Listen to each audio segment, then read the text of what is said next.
Podcast numéro 17 de Solutions Vite. Aujourd'hui, écoutez, on prend-tu des employés, on prend-tu des sous-traitants pour l'entreprise de service? Qu'est-ce qu'on fait? Qu'est-ce qu'on planifie pour la saison 2022? Donc, je veux démystifier un petit peu les pour, les contre de chaque dans l'épisode d'aujourd'hui. Donc, regardez qu'est-ce qui est le mieux pour nous autres. Même chose pour ce qui est du salaire en tant que propriétaire d'entreprise. Si on va aller vers des dividendes ou on va se prendre un salaire. Donc, je parle de ça aujourd'hui. Donc, bon épisode!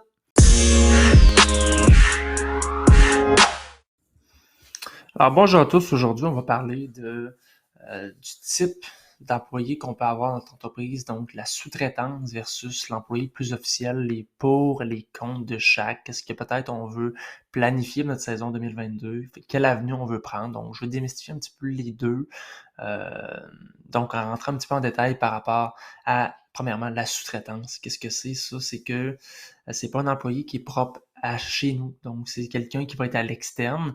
L'avantage de ça, c'est que ça va nous coûter beaucoup moins cher parce qu'à ce niveau-là, lorsqu'on est en sous-traitance, on n'aura pas de CNSST à payer. Donc, peu importe le taux que on va avoir lorsqu'on c'est des employés plus concrets, plus les employés officiels à notre entreprise, j'y reviendrai tantôt, mais on a un taux de CNESST à payer.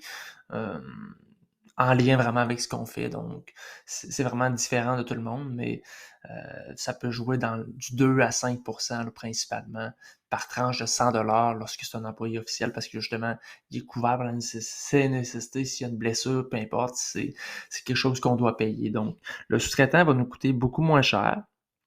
Ça va être plus risqué parce que justement, ça se peut que cette personne-là euh, on y a rien garanti, on n'a pas fait de contrat signé avec lui comme quoi c'est un employé puis si on l'appelait tel jour, il devait venir travailler. Donc, c'est embêtant, mais tu sais, dans notre entreprise, dans notre industrie, ce qu'on voit souvent, c'est le fameux sous-traitant qui va être déguisé en employé. Ce que ça veut dire, ça, c'est que, ben, la personne, elle travaille juste pour nous. On lui fournit les outils, on fournit tout littéralement, mais on le paye comme si c'était un sous-traitant. Donc, ça veut dire qu'il n'y a pas de ses nécessités, il n'est pas couvert par la nécessité. Il nous coûte beaucoup moins cher, ça c'est sûr et certain, mais c'est beaucoup plus risqué parce que si on se fait enquêter, peu importe, c'est là que ça devient plus complexe un petit peu. C'est que c'est bien touché, puis je suis pas le spécialiste dans ça. Je veux juste vous donner un in par rapport à qu'est-ce qui se fait dans le marché, qu'est-ce que je vois moi principalement. C'est beaucoup ça, c'est que les propriétaires d'entreprise vont déguiser les employés en sous-traitants, c'est-à-dire les sous-traitants en employés, ils les payent vraiment comme ça, fait que ça leur coûte moins cher. Mais je vous le dis, c'est beaucoup plus risqué parce que il arrive un accident, peu importe, il y a une enquête qui est faite. Puis comme je vous dis, je suis pas le spécialiste là-dedans, c'est que ça peut rapidement se revirer contre nous autres là-dessus. Il faut faire attention. Moi, c'est une avenue que j'ai prise en 2020, en sous-traitance, je parle là. Mais en 2021, j'ai été beaucoup plus avec les employés, donc un payroll, puis ça coûte beaucoup plus cher, je l'ai vu. Puis on voit là, une augmentation de facilement 15 à 20% que ça coûte plus cher. Parce que pourquoi? C'est que là, justement, il y a le taux de CNSST à payer, il y a le système de paye, parce que là, c'est plus en sous-traitance, c'est plus juste un virement Interact qui est fait, puis ça finit là. Ça te prend des T4, ça te prend de la paperasse, ça devient plus complexe. L'avantage de ça, c'est que ben là, on est en train de bâtir une structure d'entreprise parce que monter quelque chose en sous-traitance, ça dépend tout le temps de notre modèle d'affaires, qu'est-ce qu'on veut faire aussi. Mais sur du long terme, je pense pas vraiment que c'est viable, du moins dans notre entreprise, dans ce qu'on est dans l'entretien extérieur, lavage de vigne, tournage de gouttière. Il y en a qui l'ont fait, tu sais, puis c'est pas impossible. Je donne juste mes impressions par rapport à ça. Mais on retourne au modèle de sous-traitance, c'est que tu sais, souvent la personne, ça se peut que, dépendamment de ce qu'on lui a promis, c'est sûr et certain, tu sais. Si effectivement c'est un sous-traitant net frais de sexe, c'est que c'est vraiment quelqu'un qui, lui, il va jobiner d'autres choses ailleurs, il fait quelque chose d'autre, ça se peut que vous l'appeliez en avance, peu importe, hey, vendredi, peux-tu venir avec moi, veux-tu travailler? Encore là, ça se peut. Mais lui, c'est certain, il doit avoir d'autres choses parce que la, la sous-traitance que c'est justement ça, c'est qu'il travaille pas juste pour vous, c'est un sous-contractant, donc ça se peut qu'il soit pas disponible. C'est ça la différence entre l'employé et le sous-traitant. L'employé, les autres, vous allez lui lui dire, ben OK, vendredi à 9h, ben, il va être là parce que justement, il travaille juste pour vous, il travaille sous votre bannière, sous votre entreprise, tandis que le sous-traitant, lui, si c'est réellement un sous-traitant, ça se peut que la journée que vous l'appeliez, il puisse pas. Ça se peut que, tu sais, en réalité, vous avez pas non plus, seriez pas censé lui fournir les outils, seriez pas censé lui fournir le véhicule. Donc, c'est quelqu'un qui est vraiment à l'externe. Tu sais, si on veut vraiment parler de vraie sous-traitance, ça revient vraiment à ça.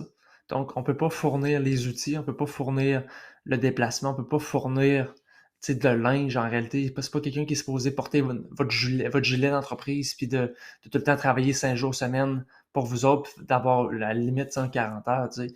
Parce que si justement ça vient à être enquêté, puis ça peut être démontré par la suite par les faits même que ben, ce sous-traitant-là, c'était pas un sous-traitant, justement, c'était votre employé, c'est juste que vous l'avez payé en sous-traitance. Puis là, ça peut rapidement se revirer contre vous. Tu sais, c'est pas évident. Dans notre industrie, c'est ça souvent qu'on va voir, ça va être le sous-traitant déguisé en employé parce que ça coûte moins cher. C'est ça qui est le plus facile. Donc, c'est embêtant aussi. C'est une mesure, c'est un risque à prendre. C'est quelque chose qui se fait beaucoup, mais qui n'est pas idéal, c'est sûr et certain. Comme je vous dis, on a 15 à 20% plus de frais lorsqu'on va aller vers des vrais employés à cause de la paperasse, de la main-d'œuvre, il y a plein de choses. Tu sais, votre 18$ de l'heure là, que vous payez à votre employé va vous en coûter justement 15 à 20%, fait qu'il va retourner facilement à 22, 23 et peut-être même plus que ça. C'est peut-être plus que 15-20% si on fait le calcul suite à ça, mais tout ça pour dire que l'employé va vous coûter plus cher, ça c'est sûr et certain. Mais on va avoir une promesse à ce niveau-là.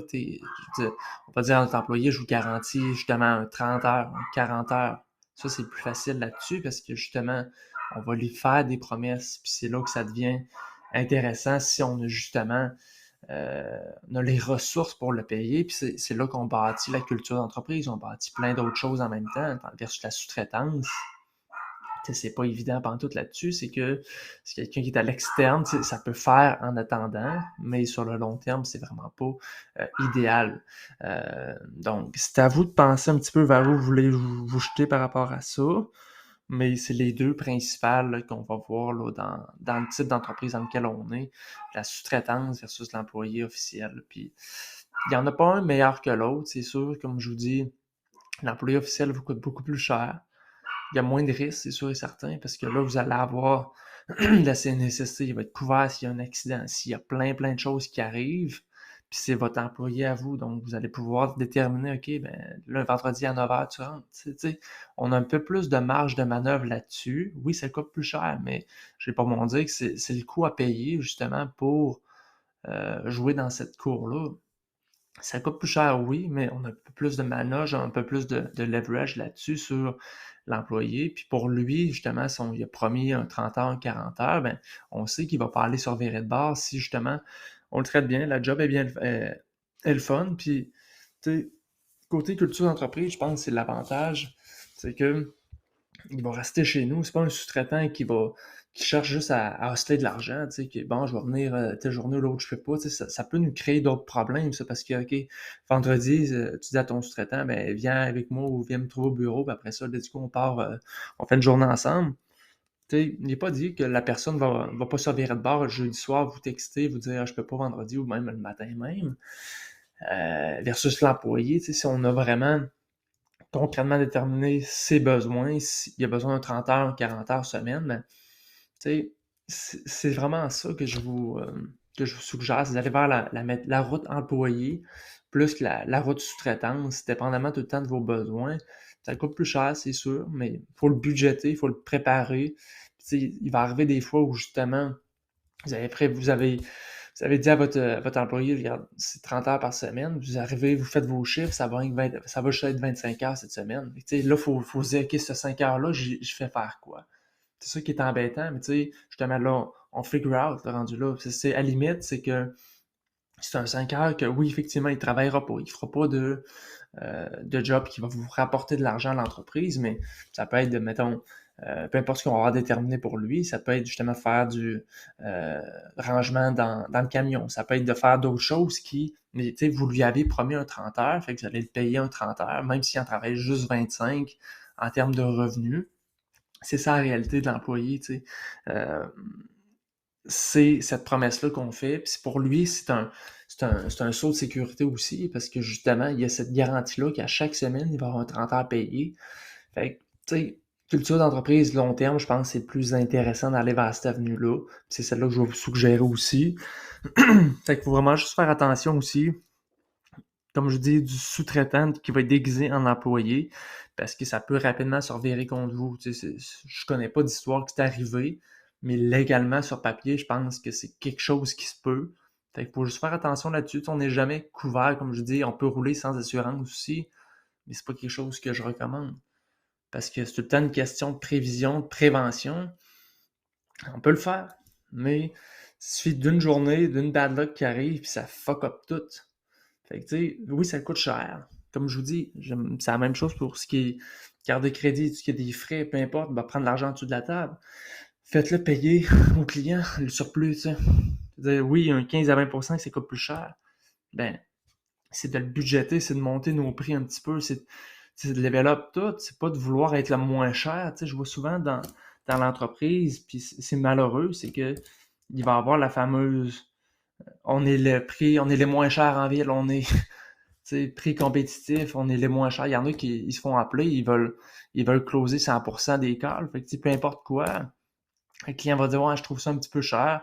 Ben, les autres, ils vont, ils vont descendre, ok, ben regarde, je t'enlève 25$ de plus, ça fait-tu? Ultimement, c'est vraiment, faut éviter cette trappe-là, c'est d'aller, comme je vous dis, encore là, c'est un point de vue selon ce que vous voulez pour votre entreprise, mais je vous donne les deux avenues possibles, la sous-traitance ou l'employé. Puis encore là, faut pas. Je veux dire, il y en a trois en réalité. Comme je vous dis, c'est l'autre, c'est le sous-traitant déguisé en employé qui, qui est commun dans l'industrie, mais qui peut être dangereux justement parce que on retourne au sous-traitant déguisé en employé, ça va être littéralement quelqu'un que vous allez faire venir du lundi au vendredi ou peu importe vos heures, puis il va tout le temps travailler avec vous autres. C'est juste qu'au final, lui, il va être payé en sous-traitance. Faut faire attention aussi là-dessus parce que justement, lui, il y aura pas d'argent qui va être pris comme un employé, par exemple, pour ses impôts, peu importe, ça sera pas fait, ça. Fait que, lui, si vous allez lui donner son 500$, mettons, par semaine, puis après ça, c'est à lui de gérer son imposition là-dessus. Mais ça, c'est plus votre problème non plus, mais il suffit que, ça peut mener, si vous tombez sur la mauvaise personne ou peu importe, il faut que ça soit clair, je pense, puis c'est des choses comme ça versus l'employé, si vous avez un système de paye, ça va être déjà pris automatiquement. Fait que, on se fait des layers de sécurité, comme je vous disais, avec les assurances. On se le fait avec l'incorporation, on se le fait avec l'employé. Fait que, une année, on vient qu'on a tous ces layers-là de sécurité qui font en sorte que on s'en vient à quelque chose de concret, de sérieux, puis ça peut juste bien aller. Ça va vous coûter plus cher, comme je vous disais, c'est sûr et certain, parce que vous avez votre assurance, vous avez votre coût, justement, par exemple, employeur D. Ça coûte de l'argent, cela, là. C'est une nécessité par-dessus. Ça commence à être cher au final, mais euh, c'est la réalité du marché là-dedans. C'est que ça coûte plus cher lorsqu'on a des employés, ça c'est sûr et certain. Puis au final, il faut retenir ça. Ensuite, il va y avoir la paye pour nous autres, parce que nous autres, on travaille dans l'entreprise, mais il existe deux, euh, deux réalités encore. On peut prendre un salaire, on peut y aller en dividende en tant que propriétaire d'entreprise. Donc, quelle avenue on veut prendre là-dedans? Encore là, je suis vraiment pas le spécialiste. Je vous conseille de vous retourner vers votre comptable pour savoir ce qui est le mieux. Fiscaliste, peu importe, consulter. Mais je vous dis que deux avenues, c'est soit qu'on est salarié de notre entreprise ou qu'on se verse des dividendes comme salaire. Donc, il n'y en a pas nécessairement un meilleur que l'autre, dépendamment de votre réalité, de vos revenus.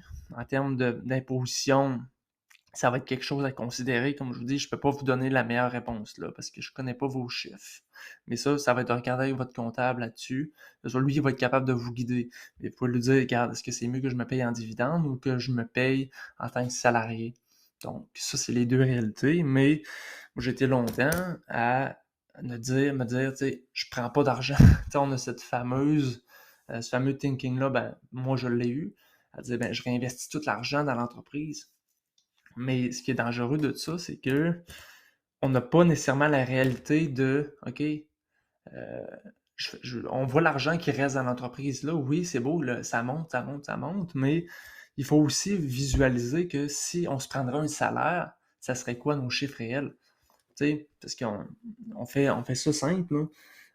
L'argent rentre, elle rentre, elle rentre, puis vous la laissez là parce que vous ne payez pas, justement. Mais il faut se dire que si éventuellement on va se payer, c'est sûr et certain, ou on va avoir un employé qui va faire la job qu'on fait, il faut le payer, il faut le planifier pour voir les chiffres réels. Si on se prend un salaire là-dessus, à quoi ça ressemble? Tu sais, à la limite, même si vous ne le prenez pas, faites vos chiffres, faites vos calculs, que si vous prenez un 500 ou un 1000 par semaine, OK, ça redescend à ça, ça devient ça. Puis ce que je veux dire aussi par rapport au salaire ou aux dividendes, c'est des choses qui sont imposables là-dessus. C'est des revenus qui vont. euh, c'est des dépenses d'entreprise, une dividende ou un salaire, puis c'est la même chose pour ce qui est du sous-traitant ou de l'employé. C'est sûr et certain, c'est des coûts qu'à la fin de l'année vont vous revenir. C'est imposé, ça.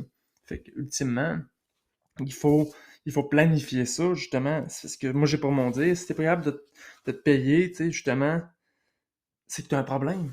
C'est que si tu arrives tellement en flush que tu n'es même pas capable de te payer, c'est même pas une job que tu as, c'est un problème. Fait que faut penser à ça de même aussi. Il faut le planifier. Qu'est-ce que vous prenez pas d'argent dans l'entreprise, ce qui est bien correct, mais il faut le planifier, il faut le voir parce qu'éventuellement, vous ne roulerez pas une vie de temps sur pas vous payer, pas.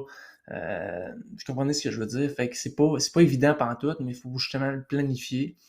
Fait que ça ressemble à ça.